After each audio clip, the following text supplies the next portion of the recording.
오늘 본문 말씀을 저희들이 함께 교독을 했습니다.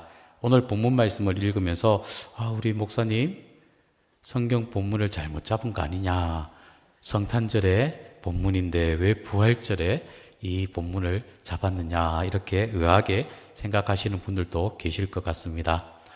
올 3월부터 지금 계속해서 우리 매주 목요일 우리 교회에서 믿음의 여장부라는 제목으로 성경에 나오는 여인들을 살펴보는 성경 공부를 하고 있습니다.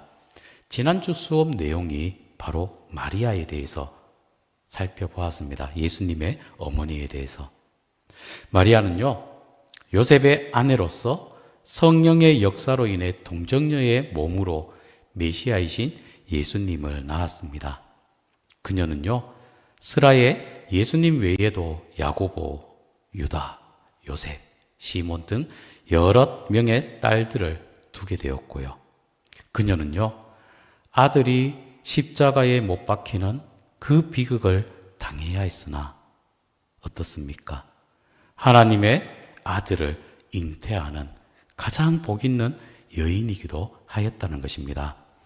오늘 본문에 보면 마리아는요, 천사장 가브리엘로부터 수태고지를 받게 됩니다.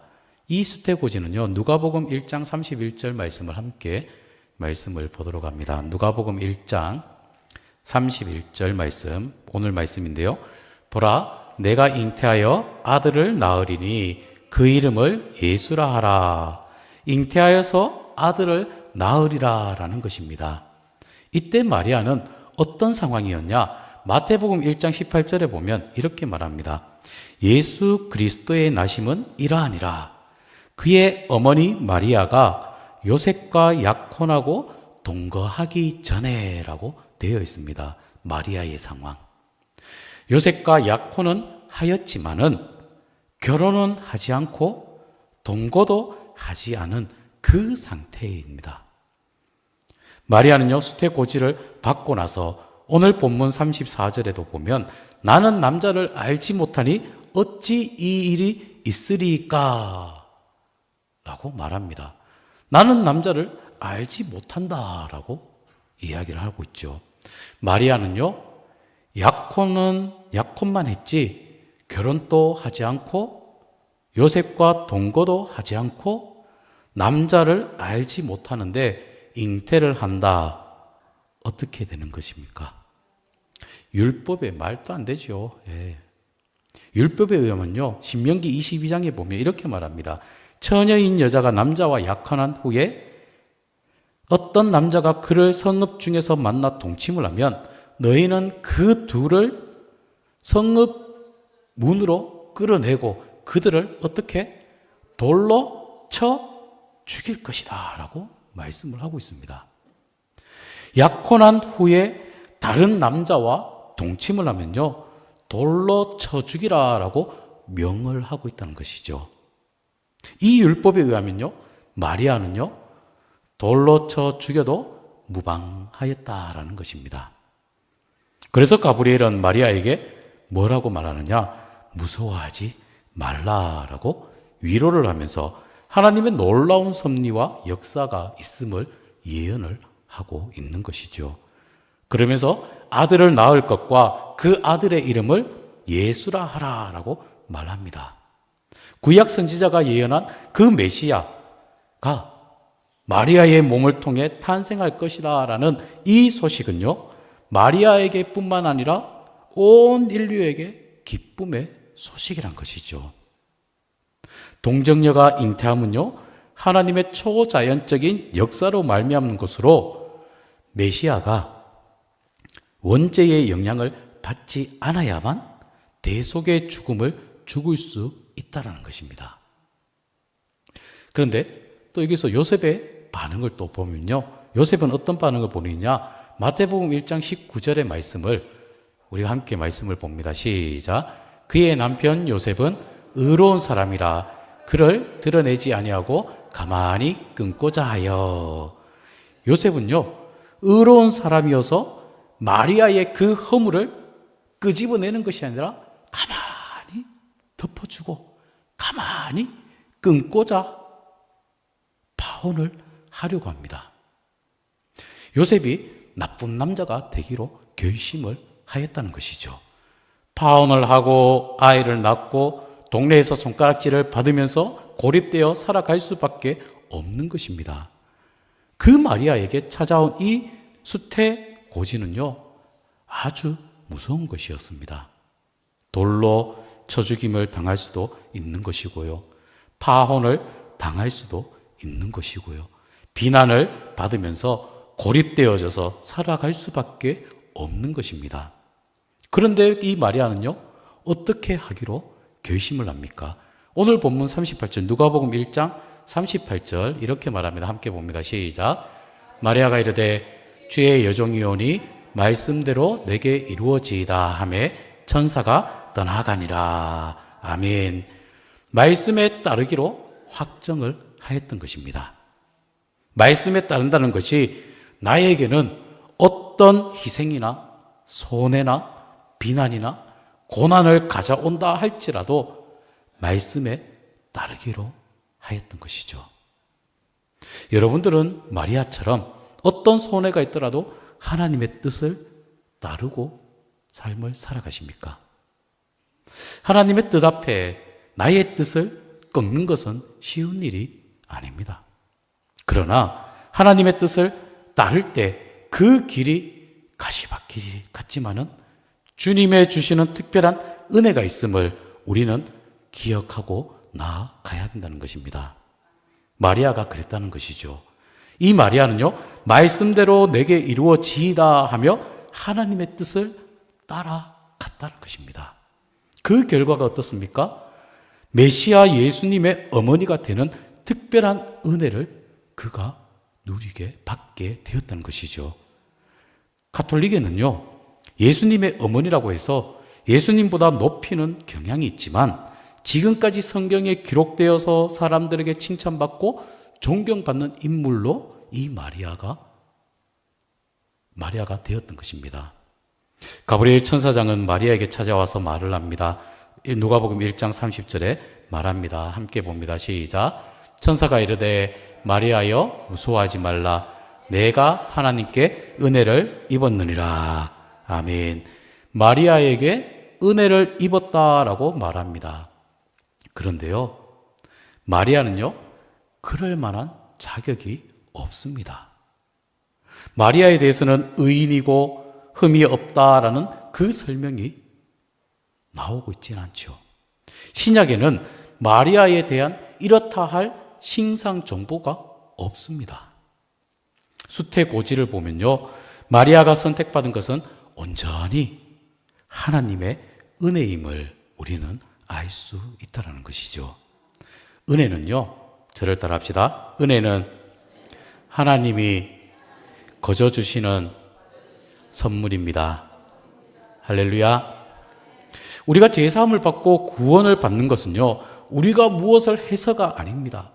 십자가에서 우리를 위해 죽으신 예수님의 희생과 그 사랑 때문에 우리가 구원을 얻게 되었던 것이죠. 성경에는 말합니다. 피 흘림이 없은즉 제사함이 없다라고 말합니다. 히브리서 9장 22절에 이렇게 말하는데요, 피 흘림이 없은즉 사함이 없느니라라고 말씀을 하고 있습니다. 인간이 죽고 피 흘리면 기회가 없기 때문에 죽으면 기회가 없지요. 하나님은 구약의 짐승 새끼를 통하여서 인간의 죄를 사해 주셨습니다.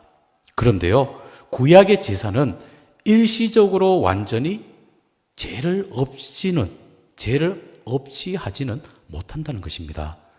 죄를 지을 때마다 반복해서 제사를 드려야 했다는 것이죠. 그런데 예수님께서 이 땅에 오셔서 인간의 죄를 담당하시고 영원한 속죄를 이루셨다는 것입니다. 십자가에서 피 흘려 죽으셨기 때문에, 그러므로 우리는 예수님의 십자가를 믿을 때에 제사함을 받게 되고 구원을 받게 된다는 것입니다. 우리가 선하기 때문에, 선행을 많이 했기 때문에 아니라, 아니라 예수님이 우리가 아직 죄인 되었을 때에 그리스도께서 우리를 위해 대신 죽으셨기 때문에 우리가 구원을 받게 되어졌던 것입니다.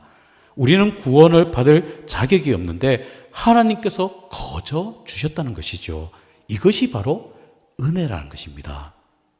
마리아는요, 약혼은 했지만 결혼도 하지 않은 소녀였습니다.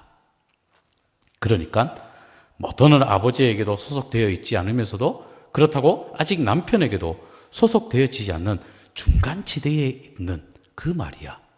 이 마리아의 신상이 기록되어 있지는 않지만 마리아는 스스로 이렇게 말을 합니다. 오늘 읽지는 않은데요. 누가복음 1장 46절에서 48절 말씀을 제가 읽어드립니다. 마리아가 이르되 내 영혼이 주를 찬양하며 내 마음이 하나님 내 구주를 기뻐하였음은 그의 요정의 비천함을 돌보셨음이라. 보라 이제 후로는 만세의 나를 복이 있다 일컬으리로다. 아멘.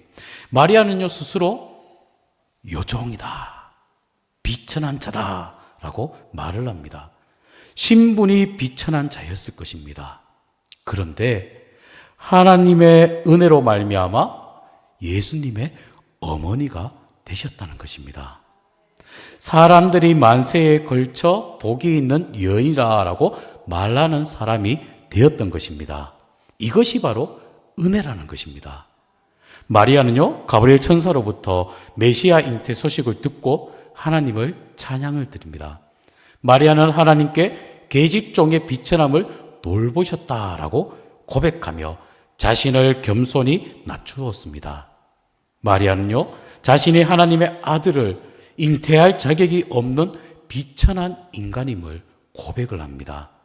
그녀는 하나님께서 큰 일을 행하셨음을 노래하면서 그 이름이 거룩하시며 긍휼하심이 두려워하는 자에게 대대로 이르게 되었음을 찬양을 하고 있습니다. 이는 하나님께서 자신에게 메시아를 잉태하게 하심으로 죄악의 세력에서 압제당하던 죄인들을 구원하여 주신 그 은혜를 감사하며 찬양하며 나아가고 있는 것이죠. 마리아는 또한 메시아를 보내시어 세상 권세를 물리치시고 승리를 거두게 하신 하나님의 권능을 찬양을 하고 있습니다. 말씀을 정리해 드린다면요, 이 세상에 70억의 인구가 살아가고 있습니다. 그 중에서 내가 예수님을 믿는 것, 하나님의 은혜입니다. 우리나라에 태어나서 모태신앙이든 뭐든 예수님을 믿는 것이 하나님의 은혜입니다. 많은 사람들은요, 성인이 되어서 예수님 곁을 떠나는 사람들이 많이 있습니다. 그러나 지금까지 믿음을 지키고 교회를 섬기며 나아오는 것, 하나님의 은혜입니다. 나의 나된 것은 다 하나님의 은혜로 여기시고 하나님의 은혜에 감사하며 살아가는 여러분들 삶이 다 되시길 주님의 이름으로 기도합니다. 우리 시간 함께 찬양하기를 원합니다. 하나님의 은혜 함께 찬양하며 기도하며 나아가시겠습니다. 나를 지으신 이가 하나님,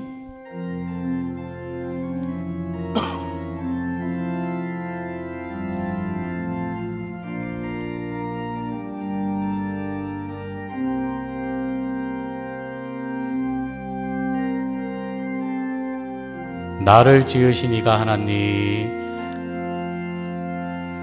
나를 지으신 이가 하나님, 나를 부르신 이가 하나님, 나를 보내신 이도 하나님, 나의 나 된 것은 다 하나님 은혜라. 나의 달려갈 길 다가도록,